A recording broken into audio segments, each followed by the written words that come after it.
Is there any chance this U.S. Senate race in New Hampshire is going to be competitive, or do the Republicans stand no chance? Well, if you go by this poll right here, it looks like probably not. Dems are favored at 83%, Republicans just 17. So we'll take a look at the latest polling and go through this race. But if the Republicans somehow pulled off a win here, that would send shockwaves through the electoral map. So here we've got a UNH poll. And in New Hampshire, there's always action in the U.S. House and for governor here, but the main event is probably going to be for U.S. Senate. And the best thing Republicans have going for them in this race is it's an open seat. The best thing Dems have going for them is Trump is in the White House and the state leans blue on a federal level. So the two main candidates for the Republicans are two former senators. We've got one from Massachusetts, Scott Brown, and then John E. Sununu. He was a one-term senator also from the Granite State. I think Brown's strength as a candidate is up for debate. He did win an impressive special U.S. Senate election in Massachusetts in 2010, but then he moved to New Hampshire and he lost a race in 2014 against Gene Shaheen. He got close, a little over 3 points, but that's not close enough.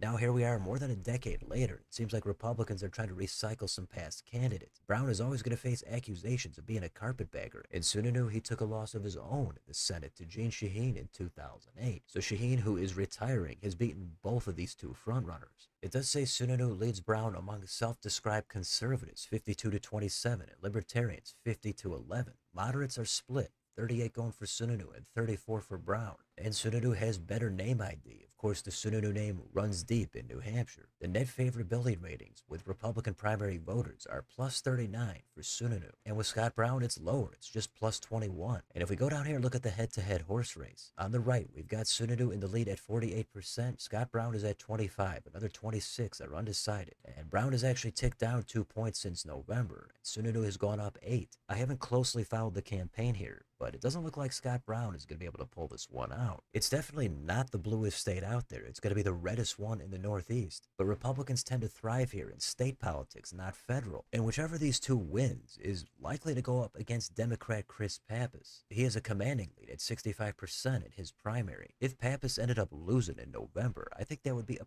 pretty notable upset. But what about in that general election? Well, we've got both matchups here. Pappas against Sununu on top and Pappas against Brown on the bottom. Against Sununu, Pappas leads by 5%. He's at 50, Sununu is at 45. Not a lot of undecideds here, just 5%. And if we're against Brown, then Pappas takes it all the way up to a 10-point margin, 52-42. So it really seems like Scott Brown is damaged goods at this point. I think people are just kind of over him. Sununu is also damaged, but he's kind of been out of the limelight for such a long time. And he has a better connection to the state itself, and his last name, again, kind of well known here. So let's see what the current polling is on Wikipedia. Well, here's the poll we just took a look at right here on top. We've got a sample size of 967 likely voters. This is just in the GOP primary, so it's not like Sununu has an absolutely commanding lead, but I would be stunned if Scott Brown became the nominee. Now, in the general election down here, it really doesn't look like Scott Brown has much going on here against Pappas in almost all of these polls. He's down by at least 8 in every single one of them on the bottom with Sununu against Pappas. It does look more competitive, but still Pappas is going to have a clear lead. For Sununu to get above 45-46%, I think that's going to be a pretty uphill climb considering the expected national environment. But even if he pulled off 46 or 47%, that's still going to be a loss by at least a few points. Sununu actually having the lead here, that's tough for me to imagine. Here's a couple of relevant U.S. Senate results. Here's 2014, Shaheen against Scott Brown. Shaheen took him down by over 3, so that's a respectable total there for Brown, but it was kind of a Republican-leaning year. If we go down to the polling, Shaheen held a lead pretty much the entire time. Up at the very end, it got a little bit more competitive, but overall, I'd say the polling here was fairly accurate. There's even this UNH poll here that showed Shaheen at 47 and Brown at 45. And if we go back 6 more years to 2008, here's Shaheen taking out Sununu. This was a little bit less competitive, over 6 points for Shaheen. She's at 51.6, Sununu at just 45.3. And how about those polls? Outside of a couple of outliers, Shaheen with a clear lead on all of them. But I don't think the result of this race was ever in doubt. 2008 was a fantastic year for the Dems. So if the Republicans to keep this within mid-single digits, that's not a terrible performance. So Sununu has been out of the game for a long time. It's hard to imagine enough voters forgot about this loss, but maybe they're willing to give him another chance. But let's glance at this 22 race for U.S. Senate. Here their other senator, Maggie Hassan, won re-election by about 9%. This was much more of a blowout than I anticipated. If we go down here and take a look at the polling, Hassan was only ahead by 2%. So the polls clearly underestimated the Democrat here. And this was when Biden was in the White House. Theoretically, Republicans should have been more favored during that midterm. I think a big factor there could be the Supreme Court decision on abortion. That seemed to have a big impact on a lot of races, and Republicans underperformed. So anything could happen here, but if you go by the market, it looks like the Dems have a near overwhelming advantage. The politics of the state and the dynamics of the race overall nationally just tend to favor the Dems pretty clearly. My own rating has been likely Republican here. Some people have it at leans. That could happen. I could be wrong, but there's a lot of time left. As long as Chris Pappas doesn't make any obvious mistakes, I think he should be able to carry this race. Sununu would have to run a perfect race and hope for some missteps, as well as the national environment to not be as blue as it might look right now. The Dems would have zero chance at flipping the Senate if Republicans manage to win this seat. So the Dems are on defense here, but I don't think they're going to have to spend a ton of resources here, probably less than you might think. But maybe this will become a dark horse race and the polls will narrow and Dems could get scared. We'll have to check back in every so often, but for now, that's an updated look at what's going on in this New Hampshire U.S. Senate race. So let me know in the comments, what do you think about the dynamics of this race? Is this pretty much in the bag for the Dems, or is there something else happening here with the Republicans? What would it take for things to change? Let me know what you think down below. On your way out, don't forget to like, share, and subscribe. Join if you'd like to support the channel. Thanks for watching. I'll see you next time.